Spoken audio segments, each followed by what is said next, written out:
বন্ধুগণ, আমাদের সনাতন শাস্ত্র সময়ে দেবী দুর্গার মহিমা অপরিসীম।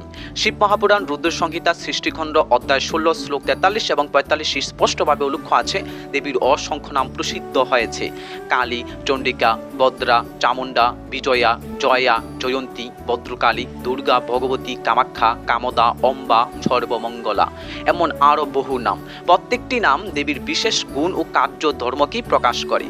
যেমন কালী রূপে তিনি অশুভ শক্তির বিনাশিনী, চণ্ডিকা রূপে তিনি দানব দৈত্য নাশ করেন, ভদ্রকালী রূপে তিনি শুভকারিণী, কামাখ্যা রূপে তিনি সিদ্ধিদাত্রী, সর্বমঙ্গলা রূপে তিনি সকলের মঙ্গল সাধন করেন। কিন্তু শিব মহাপুরাণ নিজেই ঘোষণা করেছে এই অসংখ্য নামের মধ্যে পার্বতী নামটিই তার প্রধান, কারণ পার্বতী নামেই তিনি শিবের অর্ধাঙ্গিনী, শাশ্বত শক্তি ও জগতের জননী হিসেবে প্রতিষ্ঠিত।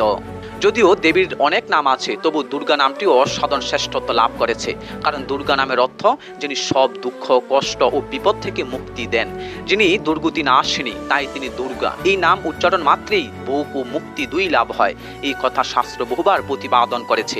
অতএব বলা যায়, যেখানে পার্বতী নাম প্রধান সেখানে দুর্গা নামও শ্রেষ্ঠ। নমঃ সনাতন।